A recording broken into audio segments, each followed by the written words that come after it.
신은 왜 인간에게 단 80년만 허락했는가? 리처드 파인만이 본 시간의 충격적 의미. 여러분은 참새라는 이름을 알고 있습니다.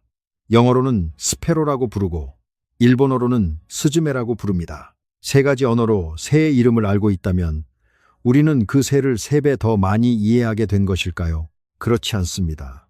우리는 단지 사람들이 그 새를 어떤 소리로 부르는지 알게 되었을 뿐입니다. 그 새가 왜 아침마다 노래하는지, 작은 날개로 어떻게 중력을 이겨내는지, 추운 겨울에 어떻게 체온을 유지하는지, 무엇을 보고 방향을 찾는지는 여전히 모릅니다. 리처드 파인만은 평생 이 차이를 강조했습니다. 어떤 것의 이름을 아는 것과 그것을 이해하는 것은 완전히 다른 일입니다. 이제 이 원칙을 우리의 삶에 적용해 보겠습니다. 우리는 인간의 평균 수명이 약 80년이라는 사실을 알고 있습니다. 인생은 짧다는 말도 수없이 들어왔습니다. 하지만 정말로 물어본 적이 있습니까? 왜 인간은 800년이 아니라 약 80년을 사는 것일까요? 왜 8년도 아니고 800년도 아니며 우리의 몸은 대체 왜 이 정도의 시간 안에서 태어나고 자라고 늙고 죽도록 되어 있을까요? 생물학적 한계 때문이라고 대답할 수 있습니다. 그 말은 틀리지 않습니다. 하지만 그것은 참새의 이름을 말한 것과 비슷합니다. 답을 말했을 뿐 그 답이 무엇을 의미하는지는 아직 이해하지 못했습니다. 오늘 우리는 80년이라는 숫자 뒤에 숨어있는 과정을 살펴보려고 합니다. 다만 먼저 분명히 해야 할 것이 있습니다. 과학은 신이 인간의 수명을 직접 80년으로 정했다고 증명할 수 없습니다. 과학은 신의 의도를 측정하는 도구가 아닙니다. 과학이 할 수 있는 일은 인간의 몸이 왜 늙는지, 생명이 왜 영원히 유지되기 어려운지, 그리고 우리가 어떤 우주적 조건 속에서 존재하게 되었는지를 조사하는 것입니다. 그러므로 오늘의 진짜 질문은 이것입니다. 자연의 법칙은 왜 인간의 삶을 이런 시간 규모 안에 놓았을까요? 그리고 이 짧아 보이는 80년은 우주의 역사 속에서 정말로 짧기만 한 시간일까요? 우리 몸은 약 37조 개의 세포로 이루어져 있습니다. 정확한 숫자는 사람의 크기와 상태에 따라 달라지지만 중요한 것은 우리 몸이 하나의 단단한 물체가 아니라는 사실입니다. 우리 몸은 매 순간 변하고 있습니다. 세포는 영양분을 받아들이고 에너지를 만들고 단백질을 합성하고 손상된 부분을 수리합니다. 오래된 세포가 죽으면 새로운 세포가 만들어집니다. 피부와 장의 세포는 비교적 빠르게 교체되고 어떤 신경세포는 매우 오랜 시간 유지됩니다. 겉으로 보기에는 어제의 나와 오늘의 내가 같은 사람처럼 보이지만 몸속에서는 수많은 물질이 들어오고 나가며 끊임없는 변화가 일어납니다. 우리는 고정된 물체라기보다 계속 유지되고 있는 하나의 패턴에 가깝습니다. 문제는 이 유지 과정이 완벽하지 않다는 것입니다. 세포가 분열할 때 DNA는 놀라울 만큼 정교하게 복제됩니다. 세포에는 잘못 복제된 부분을 찾아내고 수리하는 체계도 있습니다. 하지만 아무리 정교한 체계라도 오류가 완전히 사라지는 것은 아닙니다. 세포는 방사선, 화학물질, 염증, 대사 과정에서 생기는 부산물로부터 계속 영향을 받습니다. 단백질은 잘못 접힐 수 있고 세포 안에 불필요한 물질이 제대로 제거되지 않을 수도 있습니다. 젊을 때는 손상보다 수리가 더 빠릅니다. 몸은 상처를 회복하고 잘못된 세포를 제거하고 필요한 조직을 다시 만듭니다. 그러나 시간이 흐르면 조금씩 균형이 달라집니다. 손상이 갑자기 시작되는 것이 아닙니다. 손상은 처음부터 계속 일어나고 있었습니다. 다만 나이가 들면서 수리 체계가 이전만큼 빠르고 정확하게 작동하지 못하게 되는 것입니다. 우리는 이 복잡한 변화를 노화라고 부릅니다. 노화는 하나의 원인으로 설명되지 않습니다. DNA 손상, 단백질 변화, 염증, 면역 체계의 변화, 줄기세포 기능의 저하, 미토콘드리아의 변화 등 여러 과정이 서로 영향을 주고받습니다. 그래서 노화를 단순히 몸이 낡아지는 현상이라고 말하면 중요한 부분을 놓치게 됩니다. 기계가 사용되면서 닳는 것과 생명체가 늙는 것은 완전히 같지 않습니다. 생명체는 스스로 수리하고 적응하며 변화하기 때문입니다. 하지만 그 수리 능력에도 비용과 한계가 있습니다. 세포를 완벽하게 수리하려면 엄청난 에너지와 자원이 필요합니다. 모든 오류를 완전히 제거하고 모든 조직을 영원히 새 것처럼 유지하는 생명체를 만드는 것은 자연에게 매우 어려운 일입니다. 여기에는 진화의 논리도 들어 있습니다. 진화는 어떤 목적을 세우고 생명체를 설계하는 존재가 아닙니다. 진화에는 미래를 내다보는 계획이 없습니다. 특정 환경에서 더 잘 살아남고 더 많은 자손을 남긴 생명체의 특징이 다음 세대에 더 많이 전달될 뿐입니다. 자연 선택은 생명체가 영원히 살아가는지보다 번식할 수 있는 시기까지 살아남는지에 더 강하게 영향을 받습니다. 젊은 나이에 생존과 번식에 도움을 주는 특징은 다음 세대로 전달될 가능성이 높습니다. 반면 아주 늦은 나이에 나타나는 문제는 자연 선택의 영향을 상대적으로 적게 받을 수 있습니다. 이것이 진화가 노화를 완전히 제거하지 못한 이유를 설명하는 중요한 생각 가운데 하나입니다. 진화는 여러분을 행복하게 만들거나 영원히 살게 만들기 위해 움직이지 않습니다. 진화가 만들어낸 몸은 제한된 자원을 성장과 번식, 면역과 수리 사이에 나누어 사용합니다. 모든 에너지를 수리에 사용하면 성장과 번식이 어려워질 수 있습니다. 반대로 성장과 번식에 지나치게 많은 에너지를 사용하면 장기적인 유지 능력이 떨어질 수 있습니다. 생명은 언제나 제한된 조건 속에서 균형을 찾습니다. 그렇다면 죽음은 생명의 오류일까요? 개인에게 죽음은 가장 슬프고 두려운 사건입니다. 죽음 때문에 우리는 사랑하는 사람을 잃고 아직 하지 못한 일을 남겨두게 됩니다. 하지만 생명의 전체 역사에서 보면 세대 교체는 변화의 가능성을 만들어냅니다. 환경은 계속 변합니다. 기온이 달라지고 먹이가 달라지고 질병과 경쟁자가 달라집니다. 새로운 세대는 새로운 유전자 조합을 가지고 태어나 변화한 환경에 대응합니다. 만약 모든 생명체가 영원히 살고 계속 번식한다면 자원 경쟁은 극단적으로 심해질 것입니다. 새로운 세대가 들어설 공간도 줄어들 것입니다.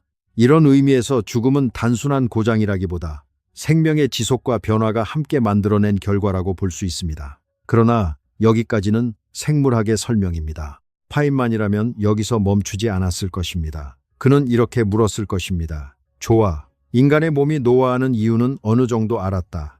그런데 그 몸을 만드는 물질은 어디에서 왔을까? 세포가 사용하는 에너지와 화학 반응의 규칙은 어떻게 생겨났을까?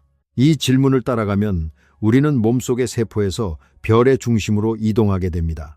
우리 몸은 탄소, 산소, 수소, 질소, 칼슘, 철 같은 원소로 이루어져 있습니다. 우리의 DNA와 단백질, 세포막을 구성하는 복잡한 분자에는 탄소가 중심적인 역할을 합니다. 탄소는 여러 원자와 다양한 방식으로 결합할 수 있기 때문에 복잡한 화학 구조를 만들기에 매우 적합합니다. 그런데 우주가 처음 시작되었을 때는 지금 우리 몸을 구성하는 원소 대부분이 존재하지 않았습니다. 빅뱅 직후 우주에는 주로 수소와 헬륨이 만들어졌습니다. 탄소, 산소, 철 같은 무거운 원소는 아직 없었습니다. 그 원소들은 훨씬 나중에 별의 내부에서 만들어졌습니다. 별은 거대한 가스 구름이 중력에 의해 수축하면서 태어납니다. 중심부의 온도와 압력이 충분히 높아지면 수소 원자핵이 결합하는 핵융합이 시작됩니다. 그 과정에서 에너지가 방출되고 별은 빛을 냅니다. 별이 오랜 시간 빛나다가 중심의 수소를 사용하고 나면 더 무거운 원소를 만드는 과정이 시작될 수 있습니다. 탄소는 별 내부에서 헬륨 원자핵들이 결합하는 과정을 통해 만들어집니다. 이 반응을 삼중 알파 과정이라고 부릅니다. 그러나 탄소가 만들어졌다고 해서 바로 생명이 나타나는 것은 아닙니다. 별의 중심에 갇혀 있는 탄소가 행성과 생명체의 재료가 되려면 별 밖으로 나와야 합니다. 별은 수명을 다하면서 외부 물질을 우주 공간으로 방출합니다.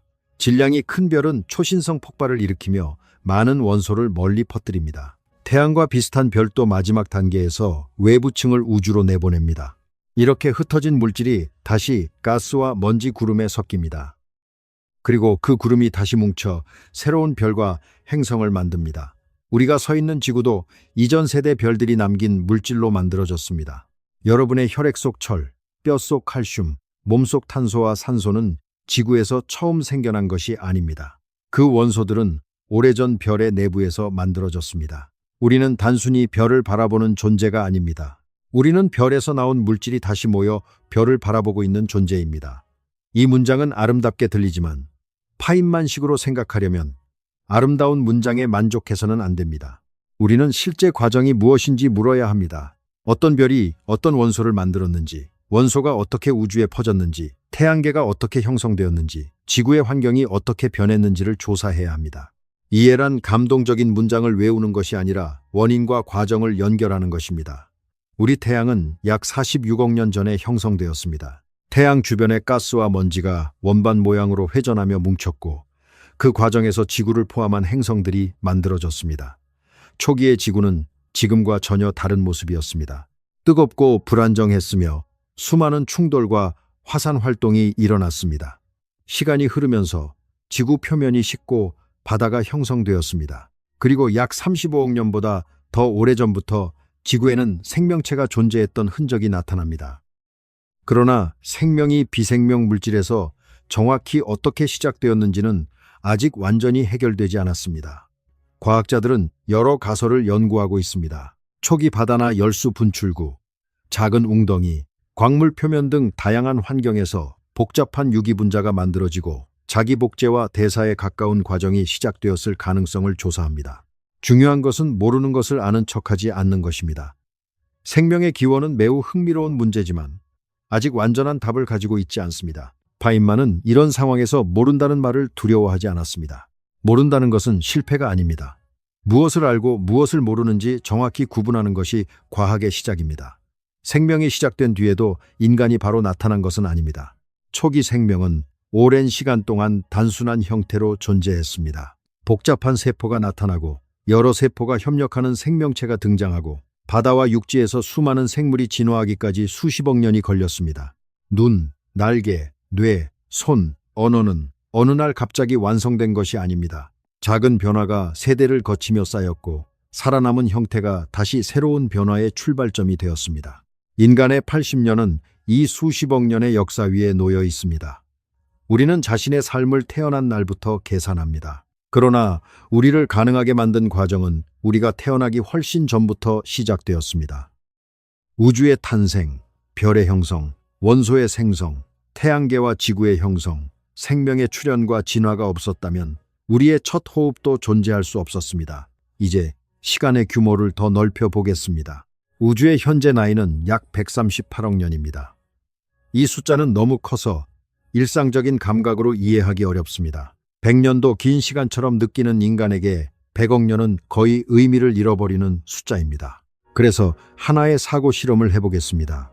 여러분이 시간 바깥에 서서 우주의 역사를 한 장의 지도처럼 바라본다고 상상해 보십시오. 한쪽 끝에는 뜨겁고 밀도가 높았던 초기 우주가 있습니다. 우주가 팽창하고 식으면서 기본 입자와 원자핵이 만들어졌습니다. 이후 전자와 원자핵이 결합하면서 빛이 우주 공간을 비교적 자유롭게 이동할 수 있게 되었습니다. 그러나 초기 우주에는 별도 행성도 생명도 없었습니다. 수억 년이 흐른 뒤 첫 번째 별들이 나타났습니다. 그 별들은 수소와 헬륨을 태우며 빛났고 내부에서 더 무거운 원소를 만들었습니다. 별이 죽고 원소가 퍼지고 새로운 별과 행성이 태어나는 과정이 반복되었습니다. 태양계가 형성되었고 지구가 만들어졌습니다. 지구에서 생명이 시작되었고 진화가 이어졌습니다. 그리고 우주의 나이가 약 138억 년이 된 지금 인간은 우주의 기원을 질문하고 있습니다. 여기서 놀라운 점은 인간이 우주 전체 역사에서 매우 늦게 나타났다는 사실만이 아닙니다.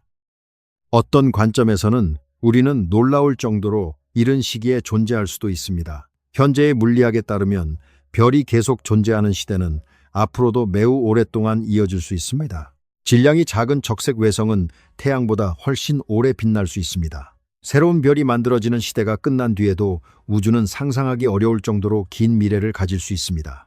태양은 약 50억 년 뒤 중심의 수소 연료가 부족해지면서 현재와 다른 단계로 들어갈 것입니다. 우주 전체의 미래는 그보다 훨씬 깁니다.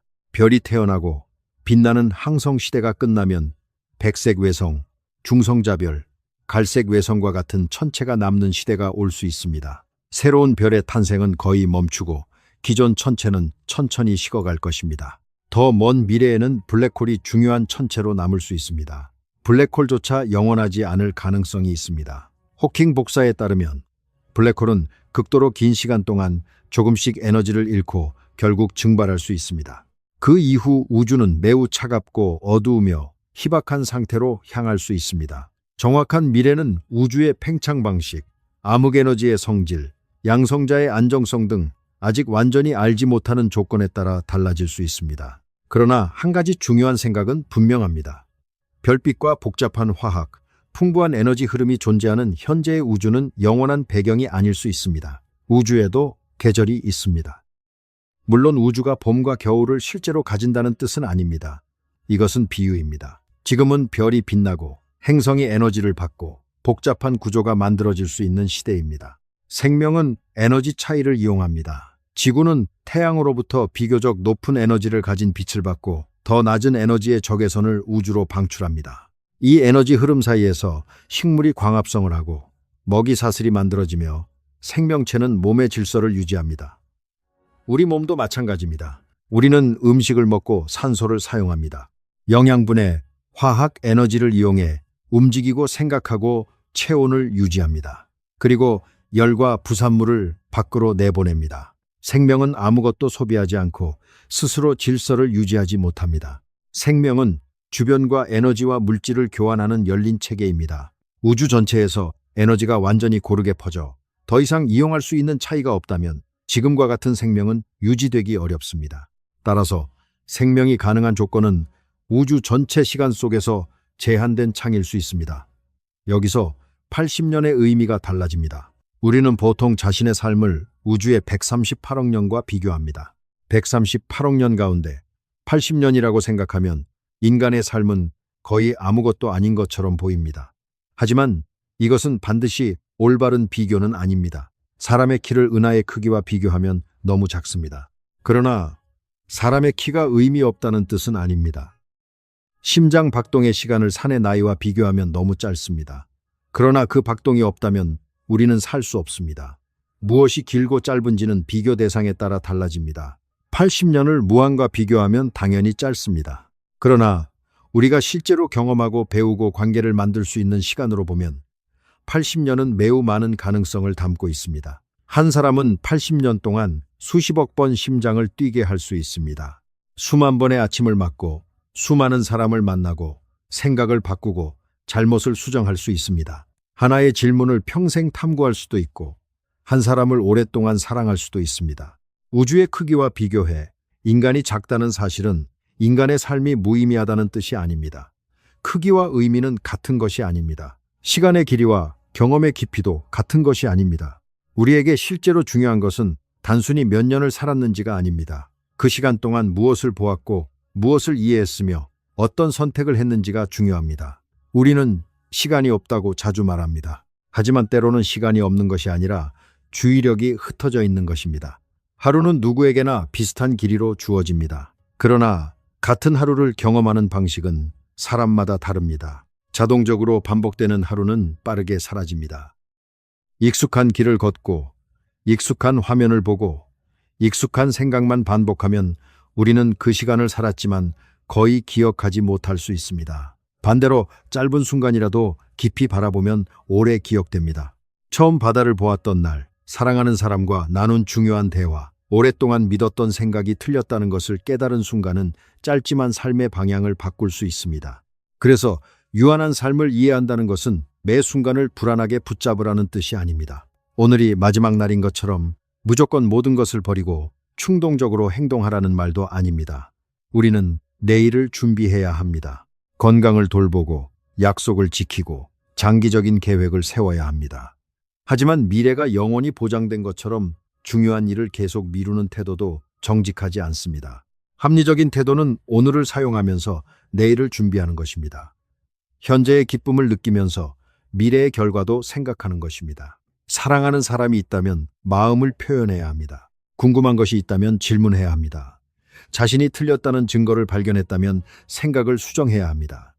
모르는 것을 아는 척하기보다 배우기 시작해야 합니다. 파인만이 가장 중요하게 여긴 태도 가운데 하나는 자신을 속이지 않는 것이었습니다. 사람은 자신이 믿고 싶은 것을 사실이라고 착각하기 쉽습니다. 자신에게 유리한 증거는 크게 보고 불편한 증거는 무시합니다. 이해하지 못한 설명을 어려운 용어로 반복하면서 자신이 알고 있다고 생각하기도 합니다. 그래서 파인만은 다른 사람보다 먼저 자기 자신을 의심해야 한다고 말했습니다. 우리는 자신이 가장 쉽게 속일 수 있는 사람이라는 사실을 기억해야 합니다.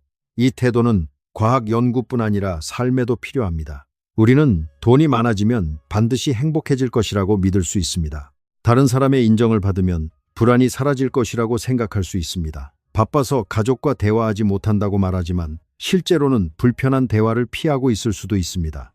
자신을 속이지 않으려면 이름이 아니라 실제 과정을 보아야 합니다. 성공이라는 이름 뒤에 무엇이 있는지 봐야 합니다. 그 성공을 얻기 위해 어떤 시간을 사용했고 무엇을 잃었으며 실제로 어떤 감정을 느끼는지 살펴봐야 합니다. 사랑이라는 이름을 안다고 사랑을 이해하는 것은 아닙니다. 가족이라는 단어를 안다고 가족 한 사람 한 사람을 이해하는 것도 아닙니다. 행복이라는 말을 자주 한다고 행복하게 사는 방법을 아는 것도 아닙니다. 참새의 이름을 아는 것과 참새를 이해하는 것이 다르듯 삶의 중요한 단어들도 이름과 이해를 구분해야 합니다. 이해는 관찰에서 시작됩니다. 상대가 실제로 무엇을 두려워하는지 듣는 것, 내가 왜 같은 실수를 반복하는지 살펴보는 것, 당연하다고 생각했던 믿음이 사실과 맞는지 확인하는 것이 이해의 시작입니다. 파인만에게 좋은 질문은 좋은 답보다 중요할 때가 많았습니다. 좋은 질문은 우리가 무엇을 모르는지 드러냅니다. 왜 하늘은 어두울까요? 왜 시간은 한 방향으로만 흐르는 것처럼 보일까요? 왜 우리는 과거를 기억하지만 미래를 기억하지 못할까요? 왜 나이가 들수록 시간이 더 빨리 흐르는 것처럼 느껴질까요? 왜 물질로 이루어진 뇌에서 의식과 감정이 나타날까요? 이 질문들 가운데 일부는 과학적으로 많은 연구가 이루어졌지만 아직 완전한 답이 없는 것도 있습니다. 답이 없다는 사실 때문에 질문이 가치 없는 것은 아닙니다. 좋은 질문은 우리가 당연하게 보던 세계를 다시 보게 만듭니다. 아이들은 계속 왜라고 묻습니다. 왜 하늘은 파란지, 왜 비가 오는지, 왜 사람은 죽는지 묻습니다. 어른들은 답을 많이 알게 되면서 질문을 멈추기 쉽습니다. 그러나 때로는 답을 알게 된 것이 아니라 질문에 익숙해졌을 뿐입니다. 하늘이 파란 이유를 빛의 산란이라고 말할 수 있습니다. 하지만 산란이 무엇인지, 왜 짧은 파장의 빛이 더 강하게 산란되는지 설명하지 못한다면 우리는 용어를 말했을 뿐입니다. 노화를 세포 손상 때문이라고 말할 수 있습니다. 하지만 손상이 무엇이고 왜 수리가 완벽하지 않으며 진화와 에너지 사용이 어떻게 연결되는지 설명하지 못한다면 이름만 알고 있는 것입니다. 과학은 어려운 단어를 많이 아는 능력이 아닙니다. 과학은 자연이 실제로 어떻게 작동하는지 끊임없이 확인하는 태도입니다. 설명이 관측과 맞는지 보고 틀리면 수정하고 알지 못하는 부분을 분명히 표시하는 것입니다. 이 태도는 세상의 아름다움을 파괴하지 않습니다. 파인만에게는 꽃에 관한 유명한 이야기가 있습니다. 한 화가가 과학자는 꽃을 분석하고 분해하기 때문에 아름다움을 잃어버린다고 말했다고 합니다. 하지만 파인만은 자신도 꽃의 아름다움을 볼 수 있다고 말했습니다. 그리고 과학을 알면 아름다움이 줄어드는 것이 아니라 더 많은 아름다움이 더해진다고 설명했습니다. 꽃잎의 색을 볼 수 있을 뿐 아니라 그 색을 만드는 분자와 세포를 생각할 수 있습니다. 꽃이 곤충에게 어떻게 보일지 상상할 수 있고 왜 그런 색과 향이 진화했는지 질문할 수 있습니다. 뿌리에서 물이 올라오고 햇빛의 에너지가 화학 에너지로 바뀌며 작은 씨앗 안에 새로운 꽃을 만들 정보가 들어있다는 사실을 알 수 있습니다. 꽃은 분석한 뒤에도 아름답습니다. 오히려 이전에는 보이지 않던 층이 더해집니다. 삶도 마찬가지입니다. 사랑이 뇌와 호르몬의 영향을 받는다는 사실을 안다고 사랑이 가짜가 되지는 않습니다. 기억이 신경세포의 변화와 관련 있다는 사실을 안다고 추억의 가치가 사라지지 않습니다. 인간의 몸이 별에서 만들어진 원소로 이루어졌다는 사실을 안다고 우리가 단순한 먼지에 불과한 것도 아닙니다.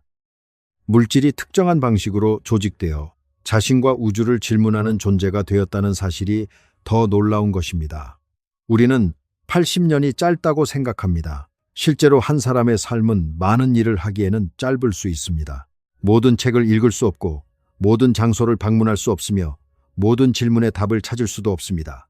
사랑하는 사람과 영원히 함께할 수도 없습니다. 유한함은 실제이며 때로는 잔인합니다.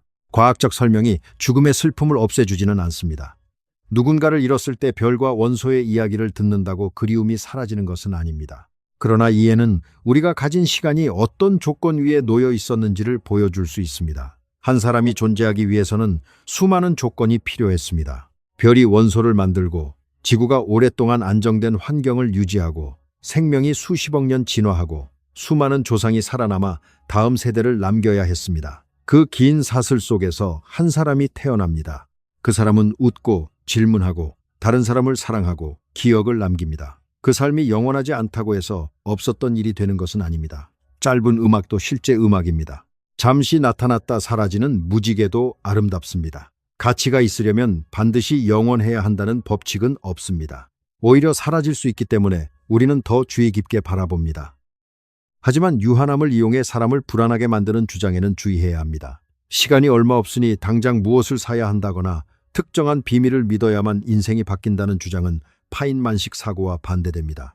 두려움이 강할수록 우리는 증거를 확인하지 않고 믿기 쉽습니다.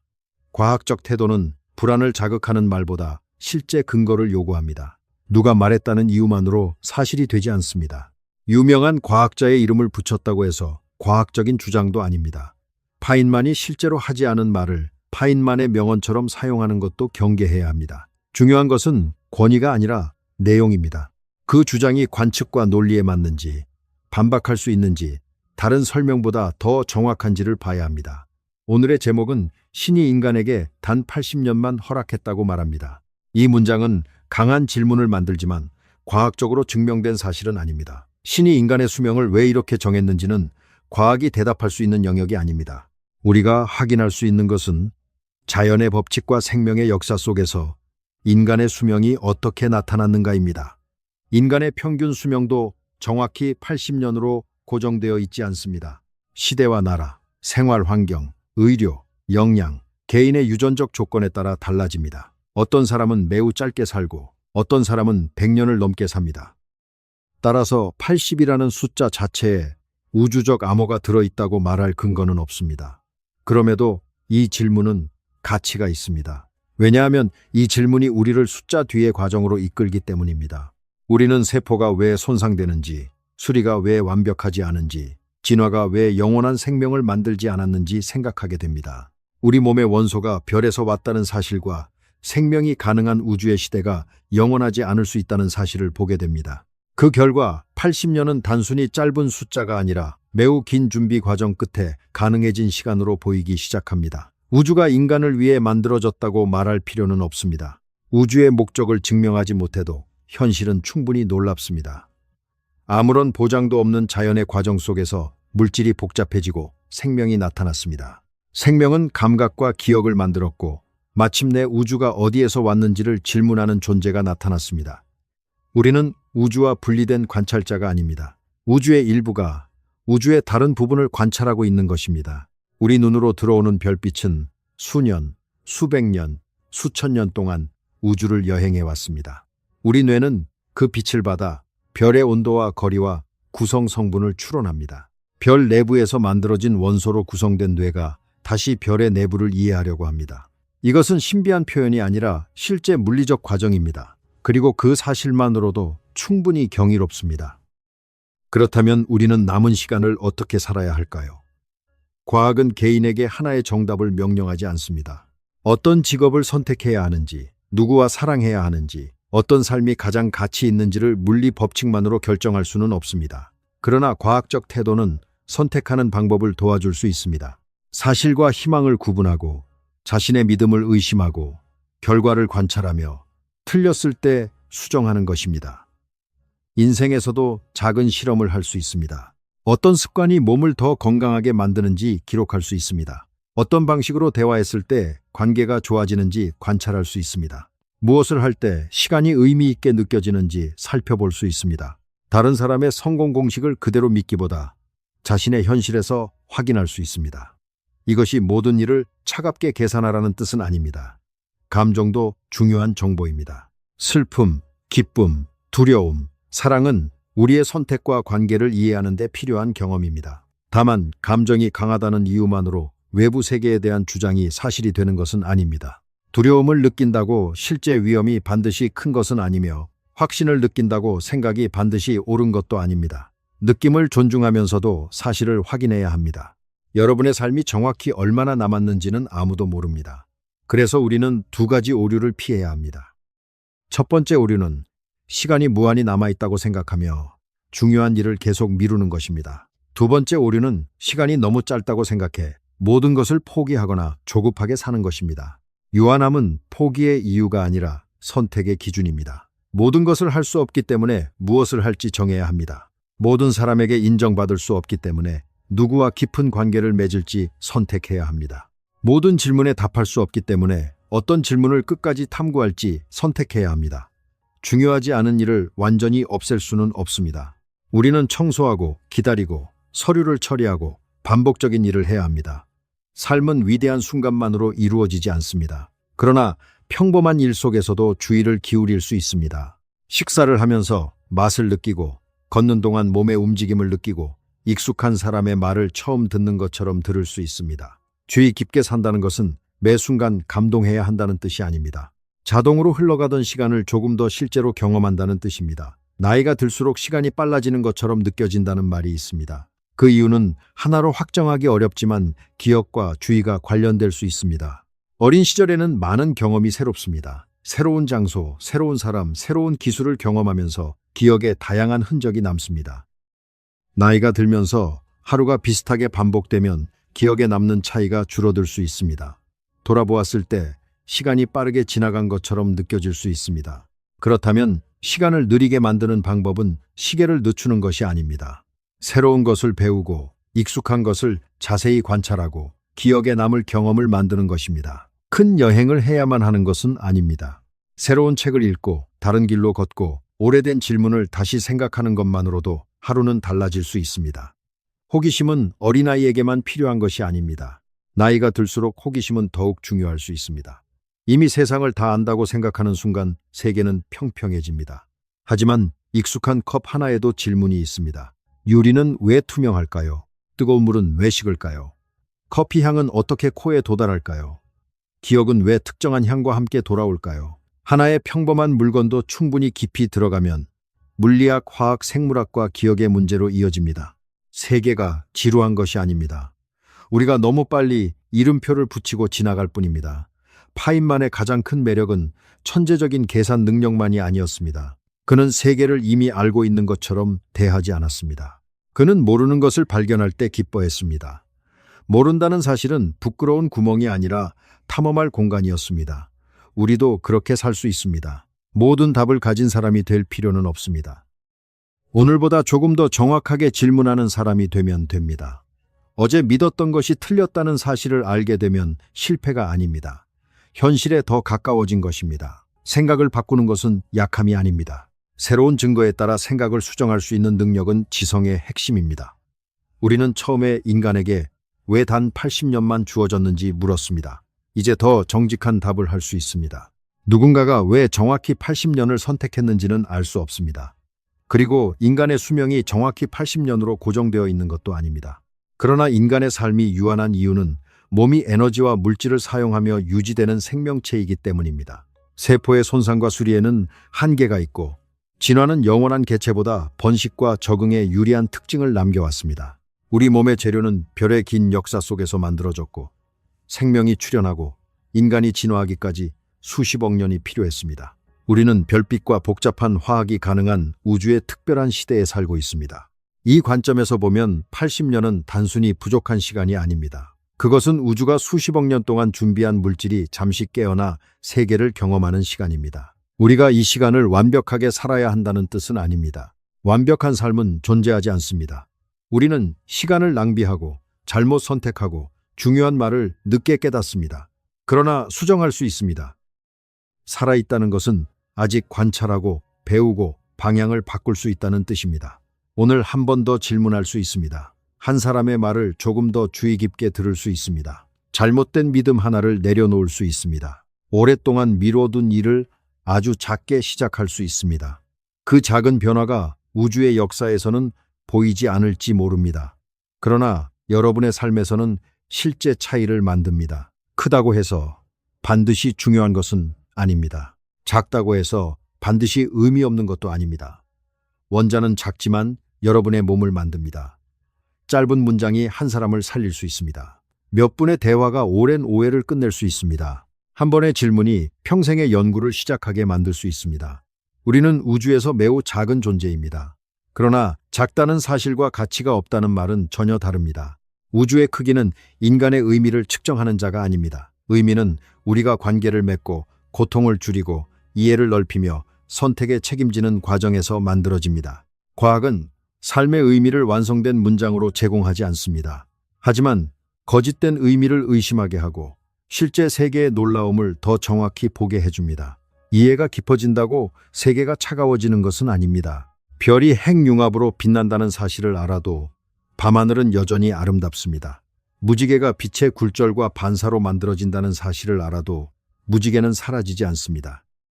꽃의 색이 분자와 진화의 결과라는 사실을 알아도 꽃은 여전히 아름답습니다. 오히려 우리는 이전보다 더 많은 것을 봅니다.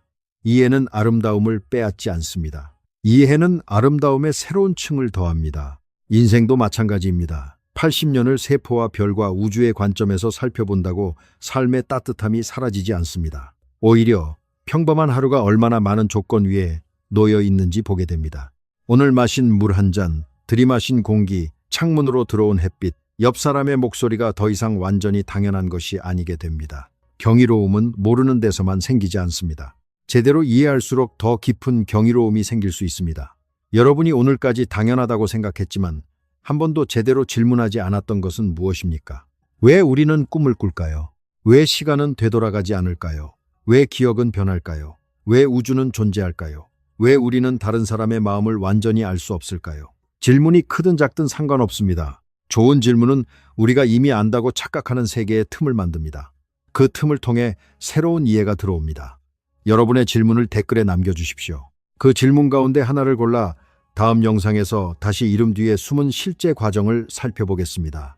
우리가 가진 시간은 무한하지 않습니다. 그러나 유한하다는 사실이 삶을 초라하게 만들지는 않습니다. 오히려 무엇을 보고, 무엇을 배우고, 누구를 사랑할지 선택하게 만듭니다. 80년은 우주의 전체 시간에 비하면 짧습니다. 하지만 질문하고 이해하고 사랑할 수 있는 존재에게 주어진 시간으로 보면 결코 가벼운 시간이 아닙니다. 이해가 깊어질수록 세상은 아름다움을 잃지 않습니다. 세상은 더 넓어지고 더 정교해지고 더 놀라워집니다. 그 경이로운 세계를 계속 함께 탐험하고 싶다면 채널을 구독해 주세요.